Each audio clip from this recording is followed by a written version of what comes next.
Yes, yes, yes,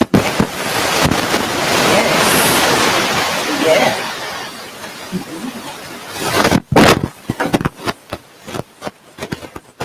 yes, yes, yes, yes. Welcome, welcome, welcome, welcome to another episode of the Nightcap program with your host, of course, yours truly, Sharon Clark Hero.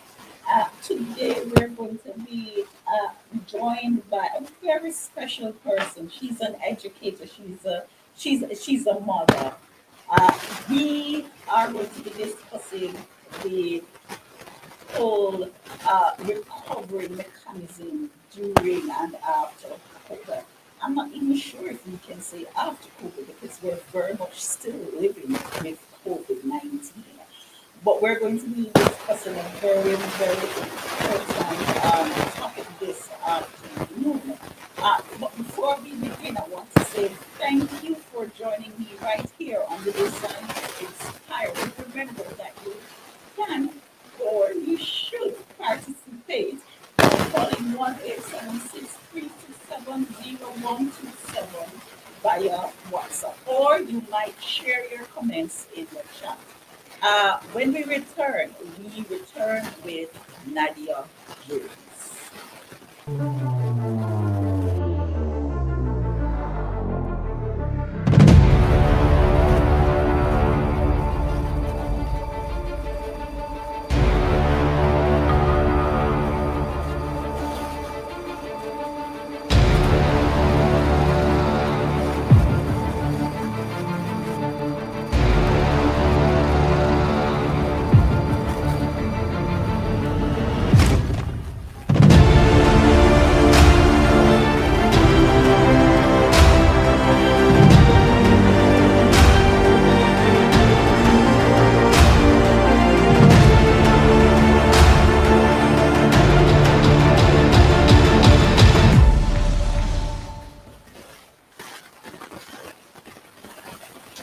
Thank you for joining. Thank you for sticking and staying. As I said before, we'll be joined by a very special person, Nadia Jones, who is here with us this afternoon.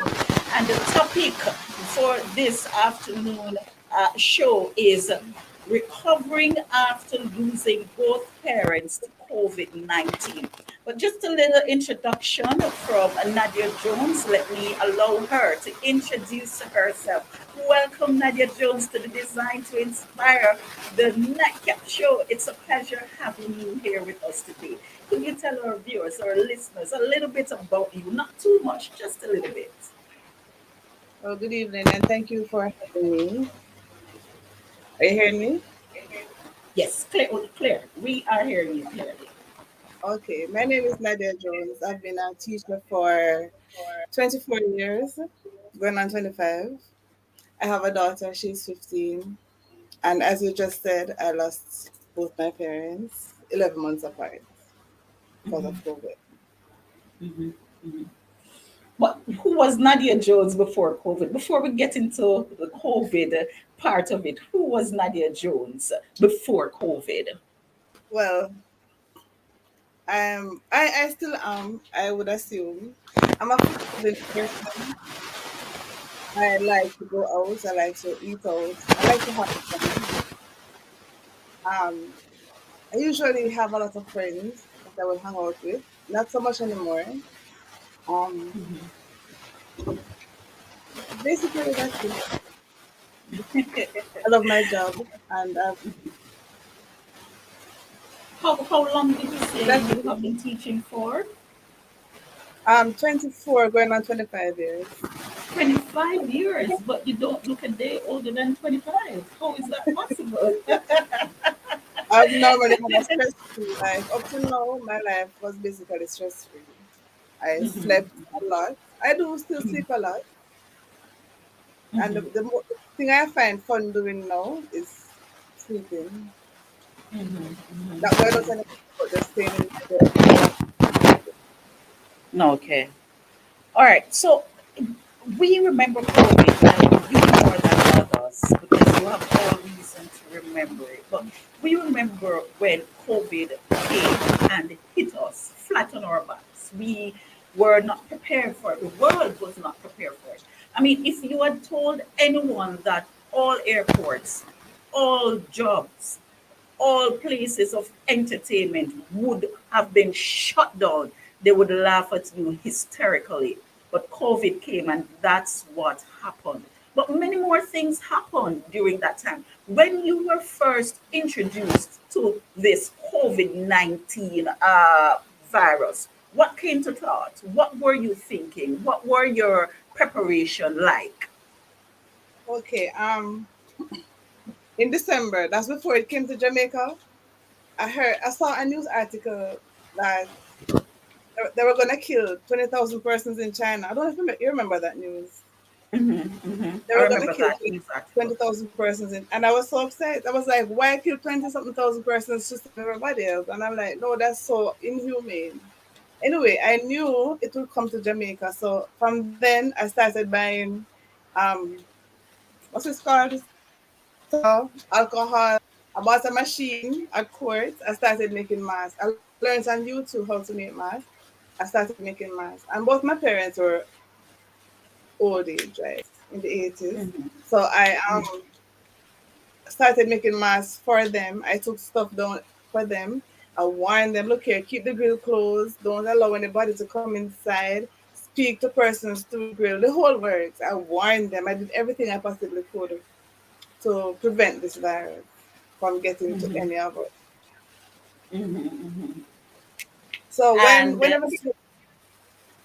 ahead. Sorry. when everybody else was rushing to get sanitizers and alcohol and all those stuff, I had everything stocked up from December. So at that moment when it becomes scarce, you already had I your was stocked up.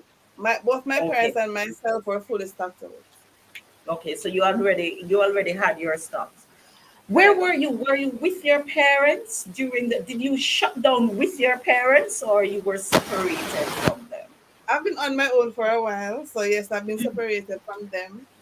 But I went because we had school online. I'm a teacher, like you know, so because we had school online, when I heard they got sick, then I moved back home to take care of them. My daughter and my Okay, son. so you were shut down at your own home and Yes, they were shut down at theirs. But yes, you went to them when they became ill. yes. Okay. And what happened thereafter? What caused them to become ill? Okay, so the Saturday, remember the first lockdown we had a complete lockdown. The Saturday I heard that my mother had flu. So I called a doctor friend of mine and asked her to write me a note so I could pass through we call it the blocks, the stop points, checkpoints. Right. Right. So she wrote me the note So and the had it checkpoints, because you had to move through the checkpoints to get to your parents. right. So Right. I The packed everything I criteria, right. needed. I packed my TV, suitcase, clothes, everything. My daughter and Television. because we were going home, because I knew I would be there for a while, because they both had COVID. I'll be there taking care of them for a little bit. So I packed everything. Right. I had to be Right. comfortable too, right? So we went home, my daughter and I, and they were indeed sick. So this the Monday after the Saturday, I said, let's go do a COVID test. My mother said no, she's okay. All she has is the flu. She's not doing any COVID test. I'm like, okay. My father was willing to go, but she wasn't willing. The Tuesday night, when I saw her oxygen going down, because I had everything, the oximeter, everything. Mm-hmm. When I saw her oxygen going down, I told her, look, we need to get this test done. So she said, okay, let me just go. So we went to the doctor in Mandeville, and both of them tested positive. So the Wow. doctor was asking me if I had any symptoms. I said, no, I just got here like a few days ago. He said I could get infected. That's the same. But because I've been watching a lot of YouTube and a lot of videos, I knew how to protect myself. So I had my mask on the entire time, the N95 mask. I had the blue gown that you wear to cover your clothes. And we had a system. So my daughter would get up in the morning early. She first would go to the kitchen, make her breakfast, and then she'd go back to her room. Right. She just come out for the end of for the rest of the day. And then I would go back and forth to the my parents' room to the kitchen. But we had a station in the hall where I would stop and sanitize everything before I come out. Each time I come out the room I would sanitize. So none of us got COVID from them at that time. So we So had a you system. were taking care of them, and during that period while you were caring for them, you did Yeah. not catch the COVID virus. Neither did your daughter. None of us got it, no. Okay, that was a good plan you both had in We were terms of prepared. We went there prepared. right, in terms of isolation, right. So walk us through. So you took care. How long were they with COVID? Tell us a little bit about what happened, if you can. Okay, so the Tuesday when we went to the doctor and they tested positive, we we got some they call it a cocktail. They gave us a cocktail. All of us got the cocktail to take. But by the Wednesday morning, I saw my mother's oxygen going way down. Like each day it went down more. So when I got there on Sunday, it was at 96. Monday it was at 93 thereabout. Tuesday 91. So it was getting really, really low. You hear me? Right. Right. So Wednesday, I called my brother and I said, "Listen, this is getting bad. Mama's not eating. She just, her action is going down more and more. She's not, responding as much." So they Right. came for her, and she got through to get into UE because everywhere was filled to capacity. Close. Oh, okay. The All the hospitals, hospitals were yes. filled. So his wife is a doctor, so she got her into UE, Hmm. and that was it. She was there locked away in isolation. So we couldn't see her, we couldn't visit her. When she she was there at hospital. So while she was in the hospital now, we had to be taking care of my father at home now. Because he had good oxygen, but um he was like really, really sick. So he had to be on drip. So the doctors came in and put drips on him to keep him hydrated. He was puking a lot. He was very weak, but he recovered. He recovered That's your from the dad. He yes. recovered. Hmm. But even though he recovered, he had a lot of issues going on inside. Like his kidney got damaged, his liver got damaged, his heart. Wow. He had some blood issues as well, where he ended up with multiple myeloma. So Wow. everything just came down all at once. And then now, Mama picked up a bug in the hospital, and she died the 15th of Wow. May. So she went there in April, and she died May 15, Hmm. Hmm. So she 2021. died. Okay. So she died approximately a month after. Right. Yes. How did that take a toll on you? What did that do? That floored me. And I don't think I'll ever recover. Your mother is fine. I've never seen my mother sick ever in life. I've never had to bring her a cup of water because she's sick. You know, you make breakfast for your parents, but I've never had to take her a cup of tea in bed because she was ill. She has never been sick. She has always been strong. So for her to die so suddenly, I mean, you have other persons who have lost parents like overnight, like through accidents or whatever. Understandable, but that one for me was almost overnight because we didn't expect her to die. And throughout the process, they were telling us, "Oh, she's improving. Her blood work is getting better." Well, no, so we expected her to live. And I've never prayed so much in my life. I prayed like, I don't know. I prayed so much. Did you, when she passed, did you lose faith? Did you question why your prayers were not answered? Did you have those type of feelings, Nadia? Okay, so backtrack a little bit. I got baptized in January 2020, and I fell in love with going to church, fell in love with God, started going to church. I didn't want to miss a day of church. So I go to church Sunday night, Wednesday night, and also on the Sabbath, Saturday. And whenever I leave church and I get home from church, I'm back on my TV watching sermons on YouTube. I'm just thirsting for knowledge, for God and everything. And when Mama died, I couldn't pray at all. You could not pray. I stopped praying completely. Mm-hmm. And I used to study my lesson study, my quarterly. I stopped. I was studying the Bible from Genesis back to Revelation. When she died, Mm-hmm. I was at Song of Solomon, and I haven't left there since. I haven't gone back in the Bible since. Um, Mm-hmm. and I'm numb. I went to church yesterday, and I felt nothing, nothing. The pastor was there And calling. go Go ahead. ahead. Go ahead. The Go pastor ahead. I'm was there sorry. calling for for you to walk to the altar for prayer, and I just sat there. I felt nothing. Mm-hmm. My emotions, they're there somewhere, and I hope they will come back, but I am numb. Mm-hmm. Numb. So you were not able to get over the death of your mother. No, and I don't How think did this? What did this do for her husband, your dad? I think that's when he became ill, because when she died, he was okay. Even though he had the COVID, he recovered from the COVID. But after she died, he just got worse, Mm-hmm. increasingly worse. Till at the Mm-hmm. point he couldn't even stand up on his own. He got so weak, and it was so sudden. Within months, I'm talking within a few months, he was down and out. He couldn't Mm-hmm. recover. Mm-hmm. And he was sad.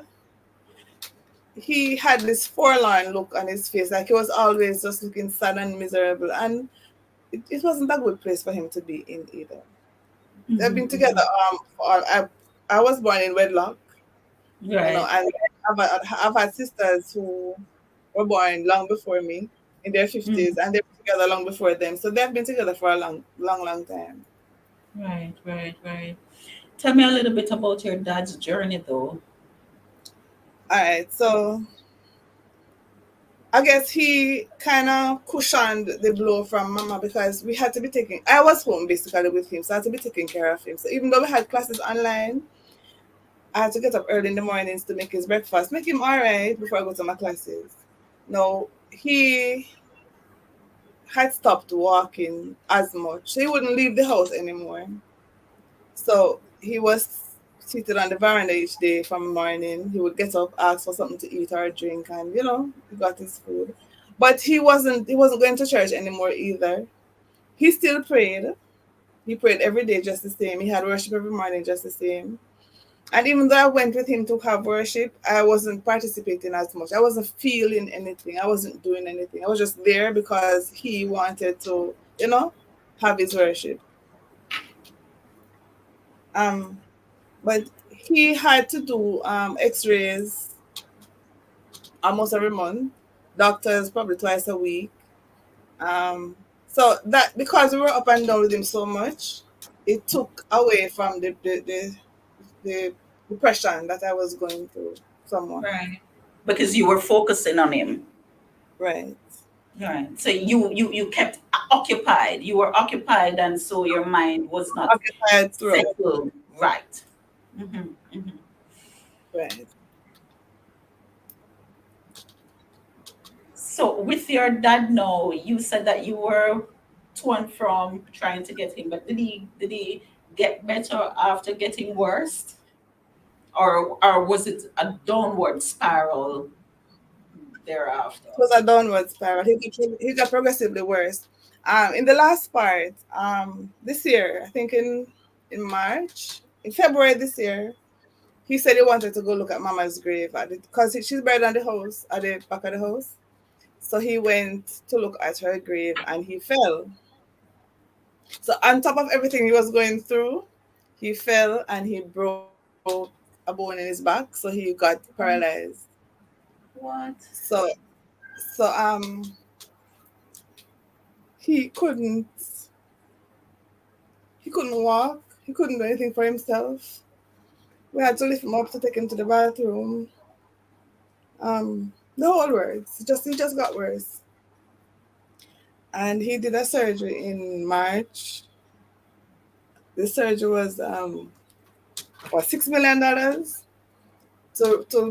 get And the this is spine. 6 million Jamaican dollars we're talking about. Yes. And he died a month after the surgery. Mm. And the surgery was to correct what was happening because of the fall. But what was happening though? Remember he fell, so they had an X-ray that showed that his spine, the bone broke, so the spine was curved inside the bone, so that prevented him from walking.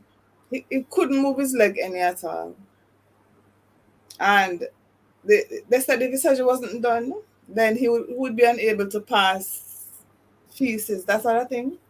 Hmm. Hmm. We didn't want that to happen to him. On top of Right. everything was going through already, because he was on medicine for his internal organs. His kidney was failing, his liver, his heart, everything was going bad.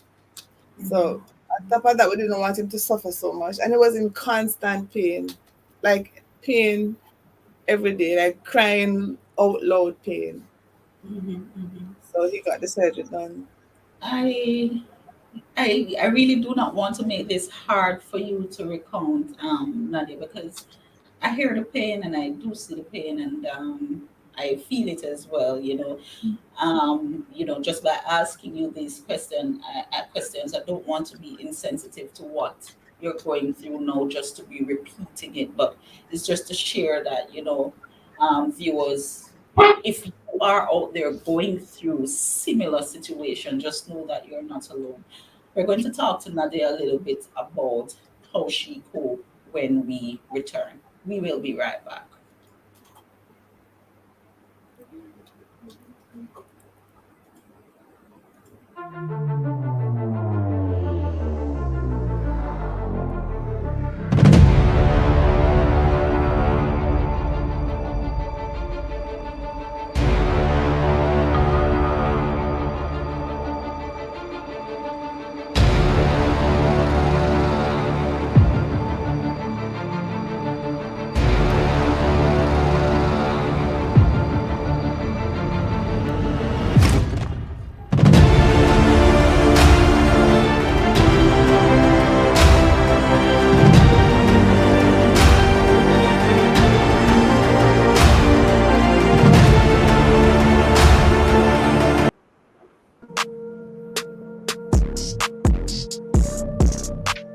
COVID-19 came and it is pretty much still here. But how did you cope during the onset of COVID-19? Many of us lost our jobs, many of us lost our sanity, many of us lost our loved ones. How did you cope during the onset of COVID-19? Now, this week on the Nightcap program, I will be speaking with Nadia Jone, an educator, someone who was very happy, someone who was very content with life. Then came COVID-19 and she lost both parents. Join me this Sunday for the Nightcap program at 6 p.m. Eastern Standard Time when we'll be talking about COVID-19 and mental health. That is this Sunday, August 14, the Nightcap program on the YouTube channel designed to inspire. Come and let us have a talk and let us share our experiences. This week's Nightcap show is brought to you by LD's Jamaican Art, the finest Jamaican art there is. LD's Jamaican Art, shop number 48, Ocean Village Shopping Center, Ochireos Center. You can call them at 974-2764 or 876-895-1288.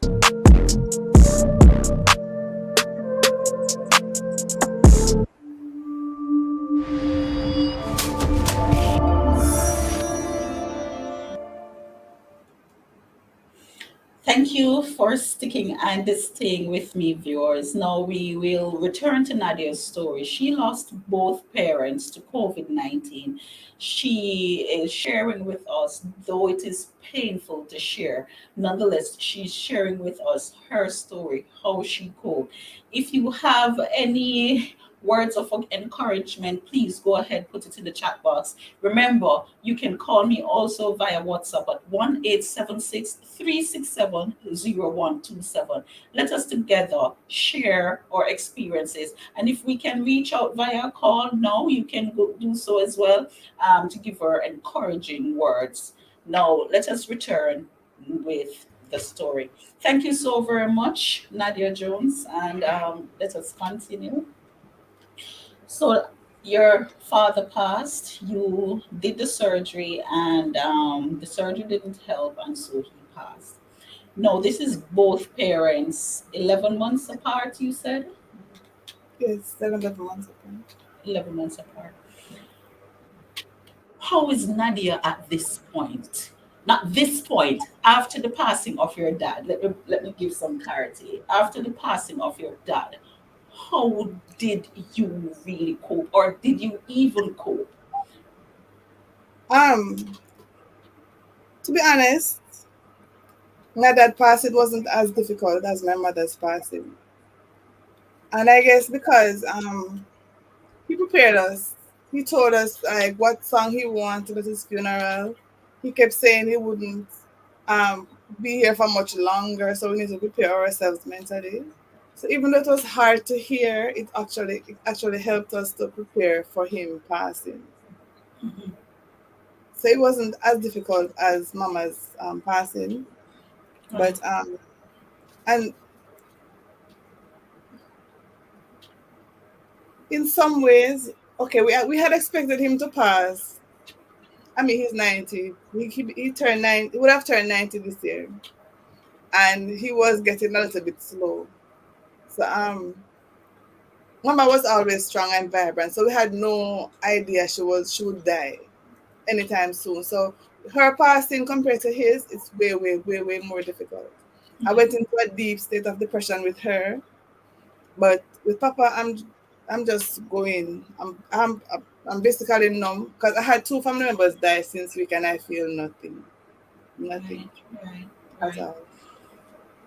But you're still a mother. How were you able to care for? And viewers, I should add that Nadia Jones is no stranger to me. So I am very much, in the know of the story. I know her story. She reached out. We spoke as well. It took her a very long time to come on this platform because I've asked her. I don't know, probably since last year to come and share her story. But it took her a very long time because I wanted a story like this to be shared because many times we're faced with challenging situation and we believe that we're alone. And it took her a very long time, and but nonetheless, she's here today. So the story is not new to me. I was part of the story so much because I know these people. I know. So tell me, Nadia, you have your daughter. How were you able to care for your daughter during this period, and how did it affect her? Because we have to talk about young minds in this situation as well. Because it's a family unit. I haven't. I'm trying to be as honest as I can. I haven't been caring for her as much as I should. She's in her room. We talk. I'm happy. She has been depressed as well. And I have to understand that she has been through a lot too. Her grades have dropped significantly. She was a straight A student coming up to this from grade 7 right up, all A's. She has never had a B. And I'm seeing C minuses on her report now and all these things. So it has affected her as well. But I have not been there for her because I'm not there for myself either. And I don't know how to get out of myself to be there for her. I don't know if anybody understands, but it's hard to be there for somebody when you can't even be there for yourself. Right, right. All right. So you're there, she's there, and you're still trying to get over this. But then you're also a teacher. How are you able to impart knowledge? How are you able to carry out your functions as a teacher faced with this untreated challenge, I want to call it? I have a job and I have to do my job. And I have students. I guess because it's students, I'm responsible for their future. I have to put my feelings aside and take care of them. So I was busy. I kept myself busy right throughout. I had classes 7 days a week with my students. They were tired of me, but I wanted an outlet. So every night at 5 o'clock, they would log in online and we had class up until 7, 8, 9 o'clock at night, 10 o'clock sometimes. One night went until 12 o'clock because I wanted to have them. I'm assisting them and I'm assisting myself as well. So Right, every day right. we have classes. Um, and I'm always busy, so I always find something to do. When it got holiday in July, I took up a job instantly and just kept working. So I've been working every day since. I don't use time for myself to chill because I don't want to face any issues that may come up. Mhm. So I just keep myself so busy. And it helps, to be honest, it does help. But I know Does it someday really, let me ask you this. Let me ask you this, Nadia. Does it really help or does it just suppress the feeling at the moment? Because you say that you're swamped with duties, purposely so, because you want to take your mind off what you're going through, and it numbs the feeling somewhat. If it works, it means that you will be able to function in a space where you're free of these duties. And if you're not able to function in that space, minus in the duties, it's not working. You need a better plan. I was about to say that at some point I know they will come crashing, but in the Right. meantime, I want to keep my mind off of it. It's a very painful situation. I It's know, not easy. I know, I know. Has it changed the Nadia, the teacher, in any way? I mean, do you still dress up? Do you still smile? Do you still go to school with your best foot forward? Has it changed you as a teacher, the one that was vibrant and excited to go to school, creative? Has it changed any of that about you somewhat? A lot. I still like to dress up at times, but the vibrant spirit I had before, I don't have it anymore. I'm on a more calmer side now, and I remember I had disassociated after Mama's passing, so most of my friends are not there anymore because I've just took a backward seat. Separated yourself Right, from them. Hmm. right. So some of them have reached out, but I still haven't maintained interactions with them. Not because I don't want to, I just don't feel like I want to hang out with anybody or be around persons as much. And I keep my conversations on the phone very short because I run out of things to say easily nowadays. I don't necessarily want to be talking so much Hmm. anymore. Hmm. In terms of creativity, I am still creative somewhat in the classroom because that's where I get most of my joy from. I love teaching and I try to be there for my students. I try to help them to achieve their best. or the highest potential. So I'm Mhm. always there for them. So that in itself will not change. Right, right. I know you shared with me that, and this is something I'll share publicly because you've spoken about it. I know you shared with me that sometimes you just don't even feel like getting out of bed.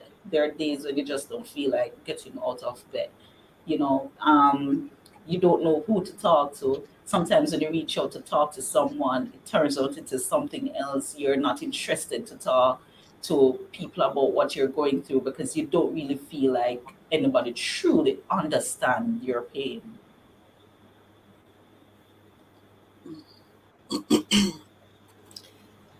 Well, you said it. It's not so much, and well, all of this happened during Mama's passing, but I've learned to cope. So even though I'm numb all over, I'm numb on the inside, I'm numb towards my friends, my everything. It's not as bad now as it was when Mama died, when my mother Right, died. Not as right, bad. right, right. I don't like going outside, so if you at any point in time, I'll be in my. Well, you can know when somebody's going through depression because my room, which is not hard to keep tidy, but I just put things here, don't move it, put things there. And Yeah, I don't have the energy to just do what I know I should do. right, right. Just a break here. Thank you, Olive Knight. Thank you for your kind words of encouragement. I'm sure Nadia is seeing it, but Olive says, I understand your situation. Keep the courage. God is with you. She prayed and she lost faith in God at one point, but I take it that you're back there. You're trying to build that relationship you once had with Him before. I have not given up, so I still go to church. It's just that the feeling I had before has not returned. I've asked my church sisters to pray for me and with me, and they have been praying, but I have not been praying the way I used to pray. So if I do pray, I just say, "Oh, thank you for waking me up this morning," just to Hmm. keep the connection going. But I'm not feeling what I used to feel. Hmm. Probably at some point it will come back, Hmm. Hmm. but right now it's not there. It's But not there. I'm not gonna give up and say, "Oh, let me go back into the world and do these things." No, Right, right, right. You're having still faith. working on building that relationship while you're still keeping him in mind, that because you know that he's there. Right. I'm not working as hard as I should because things I used to be interested in, like listening to sermons, watching, singing songs, listening to music, I don't do those. And even if I try, I tune out instantly. Something happens on the phone, I'm on the phone right away. You know, Mm-hmm. it's so Mm-hmm. distracted. But Continue. You hope.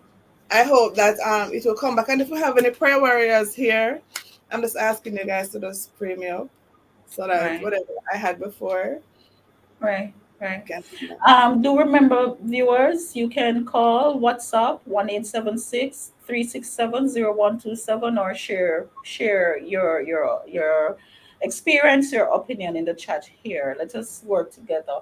It takes me to this question though, Nadia. Mental health issues. Because now you're looking at the fact that your mental wellness has been destroyed somewhat. In this moment, who do you talk to? Do you have a clear understanding of where you can go to seek help? Um, I had tried counseling that didn't work out for me at all. Probably wasn't Right. a good fit. I don't know. Mm-hmm. That didn't work out for me, so I didn't go back anywhere, and I've not been talking to anybody. I don't share my deeper self with anybody at all. So everything is inside. Mm-hmm. Mm-hmm. Mm-hmm. But that can further destroy you. But if there is someone else to talk to, or if there is somewhere to go for help, are you clear as to where this place might be? No, or I'm not. who this person might be. What I'm No. getting at, because we have heard a number of persons going through depression, and they are clueless. When you have persons going through depression, doing things that are out of the norm, the very next person that onlookers would call would be the police, because they are unsure who to call, who to recommend. And so I'm saying to you, is it that you're locking yourself away because you don't want to share, or you are not aware of who to share with in order to heal properly? Because you do need healing. I am locked away because I like being alone. I like being by myself nowadays. It's not because I don't want to go out and try to find help. I don't know if I need help right now, but I feel best when I'm alone. Right, Right. right, right. Mm-hmm. And so, and when you're alone, not doing anything, what are you doing? What are you thinking of? Is it that you're recounting those days, those period? I'm mostly sleeping, to be honest. Okay. Mm-hmm. And my father had some sleeping medication. I just take one and I go straight to sleep. Okay. So you're now using your father's sleeping pill to cope. How can I help? If I'm reaching out to you because I feel your pain and I hear your pain and I know your pain, how can I help? Welcome, Marjorie. Welcome, Lena. How can I help? You need help. Closing yourself away, using sleeping pills that was not designed for you or prescribed for you to be correct, prescribed for your dad, is not going to help. How, if I'm offering, or anyone here who might be, you asked for prayer but it needs more than prayer, how do you think you can be helped? To be honest, I don't have a clue. If somebody could bring like my mother back, for example, that would be fun. That would be awesome. But that's not possible. Um, I I feel I wouldn't say I want somebody to be around because I feel comfortable by myself or away from persons. So I wouldn't know what to ask for or what help to ask for when I feel I'm not happy and I'm not sad. I'm just Right. right there in that numb space. That's where I am. And I'm coping there. I don't know if that's where I should be but that's where I am and I feel okay there. Mhm. Mhm. Family unit. Do you have a strong family unit? Like sometimes you reach out together, they call together, you help to support each other. Okay, we try not to bring up these things. So my family and I we have been a close knit family from ever since. We have a little issue here and there since the death and everybody has emotions riling, but we try not to bring up because every time it comes up, somebody's in tears. So we try Hmm. not to discuss it at all. And none of us had time to heal properly because Papa has been ill ever since Mama died. So we haven't had time to process and to heal. And so we push everything to the back. We don't dwell on anything.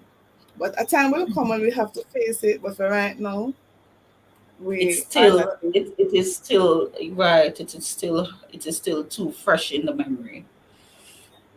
We're not What would facing you it. say? Are you able at all able to say to anyone who is going through similar situation? Nadia? Are you able to give any sort of advice, or to say, well, then, are you able to say anything to anyone who is probably listening, who possibly going through the same similar situation as you are? The way I cope may not be the same way that someone else copes.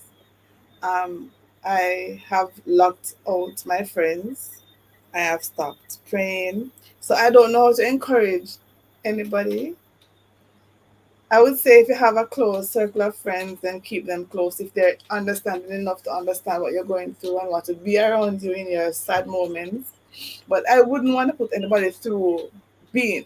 You see, from experience, when somebody is going through something hard, I don't know what to say to them. And so when it happens to me and my friends, or some of my friends have taken a backward step, I understand completely that they don't know what to say to me. But if somebody else here has a good circle of friends who can keep them, in the loop and hang out with them, pray with them, then fine, do that. Mhm. But I don't know how to encourage somebody when I can't even encourage myself to go out there and still, be chummy with other persons and to be friendly and to share myself with anybody. I've been Mhm. so withdrawn, it's not even funny. Mhm. Let's take us to recent days. During all this, you didn't catch the COVID-19, but you did eventually get it. That's what I wanted to put on your face. Just a little bit of smile. I know it's coming from a painful place, but at least it's still a smile, because I know the story well. You Yes. eventually caught COVID. You took care of your mom, you took care of your dad throughout what, 1 year, 2 years, 1 year and a half, and you did not catch the COVID being in the same house with them. But just recently, you ended up with COVID-19. Tell us a little bit about that and what memory did it bring back for you? So my sister had her birthday on the 27th of July. So we went to a particular hotel for a few days. And just to celebrate, 9 of us went, and 7 of us got ill. I guess the two didn't get ill because they had recent bouts with COVID like a month before, so they still had some amount of immunity, I'm assuming. But Right. still, 7 of us got ill. Um,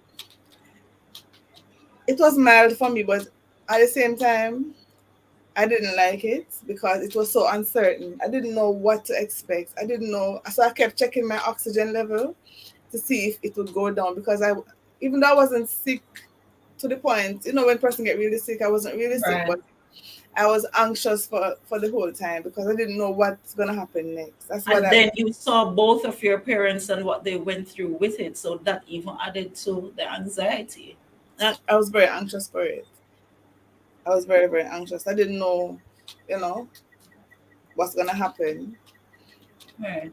Right. I couldn't sleep sometimes. I was afraid to fall asleep because one night I woke up, I was on my back.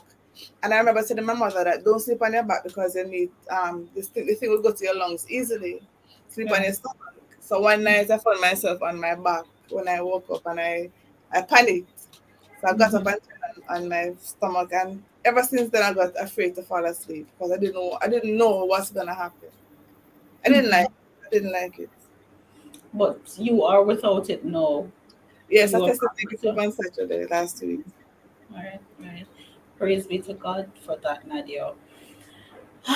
Final thoughts, Nadia. I mean, it's a short show for you because I recognize, I cannot put you through the 1 hour of this.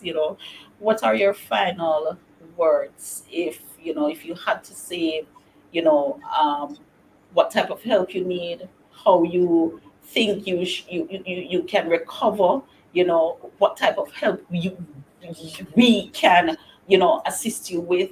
What are your final thoughts before we depart? More than myself, I would seek help for my daughter because I know she's going through a lot. How And old is she? she's 15. 15. She doesn't speak a lot, so she internalizes stuff, so you don't know what's going on in her head. But I've seen I that. have I have someone who I will pass on to you, who will help your daughter for free. This is a certified individual who is a counselor. I believe I want to get it right, but I have someone who after the show I will share her information with you, and it will be free of charge. Just say I was the one who recommend. I will speak with the individual. She's internationally certified, and this is what she do with young. She prefers to speak with young minds, and so I will pass her on to you. and she will not charge you. So I want to start with, playing as my part as much as I can, because I need you to come out of that abyss of darkness. You're in a dark place right now. And so I will start with the help for your daughter. So at the end of the show, I'll share that information with you, and I'll make the connection so that you can begin to get that type of help. Thank you so much. I so appreciate that. Because I mean, even though she doesn't verbalize what she's going through, I can see it in her demeanor and also in her grades. Like I said earlier, her grades has deteriorated. So we Mhm. want to fix that and get her back on track. I mean, it's early days yet. It's just what, 1 year? Mhm. 1 year. 1.5, 1 year and few months, I gather. Yes. Well, May was 1 year for my mother, May 15. And the thing is that too, with Mama's funeral was May 15. So we had Papa's funeral the same date as well, May 15, so that we could remember that one day instead of Mhm. having, yeah, so 1 year and a few months since Right. Papa died and a few months since Papa died. Um, Right. so it's early days yet, and I don't expect to get over this anytime soon. Mhm. But more so for my daughter, I'd want her to, reach a place of comfort and a place where she can get back herself mentally, where she Right. was. For me, spiritually, I would like to get back to where I was, praying every day, worshiping every day, going to church um, regularly, and have feeling back the stuff I used to feel. I'm Mhm. too numb, and I know I need to get out of this, but I don't know how to rid myself of everything that's happening. Right. So that's all the help I need right now. Okay. So we're starting with your daughter, and we will talk some more. Nadia, I want to I want to thank you so very much for sharing your story, though it was a painful one. It took you a very long time to come on this platform, and I do understand why. But I'm still grateful that you came to share your story, because I know somewhere out there, someone possibly going through the same situation, and just to hear your story, to know that yes, I am not alone, is good enough. And from all of us here at Design to Inspire, we share speedy recovery. A speedy recovery that will take time. A speedy recovery that will take time. And day by day, I hope that you can start to introduce some of those things in your life that you have now eradicated from your life because of what you're going through. We feel your pain, and we will be praying for you. Thank you so very much for sharing your story. It was a pleasure being here, and I hope that somebody who is going through something, it's long, it will be long. Just understand that it won't happen overnight. Healing doesn't come overnight, and once you understand that, then Mhm, it's a process. So I'm waiting on my process right now. mhm, mhm, It, mhm. it was good to be here, and thank you for having me. Thank you, Nadia. All right, there you have it, listeners. That's Nadia Jones' story. Of course, we are not yet on the hour, but as you can see, it's a painful story, and it's not I cannot keep her, for the hour, because she's still trying to cope and trying to heal. If anyone there out there who has just listened to this story and can assist in any way whatsoever, just let me know. You can, send me a WhatsApp message via 1-876-367-0127, or you can post it here and I will reach out to you. Let us together see how we can help each other, because mental health, mental wellness is important for us to experience good mental health. And without proper mental health, we are together, we will fail. So if you can help, let me know. Reach out to me and let me know. I'll pass you on to Nadia. She's hurting. She lost both parents within a year and a half. Watching them, you know, they practically died before our eyes because of COVID-19. And she is now not coping well. She has now locked herself away. She has a 15-year-old daughter who I will be getting help for. Um, So if you can reach out to me, if you know of someone who can help, let me know, and let us begin to help each other. This is what it is all about. Those of you who are going through similar situation know that it will be okay. Don't rush the process, but try to find that person, that team, that group that will, surround you with happiness, with words of encouragement to help you to get through the journey. Or reach out to me.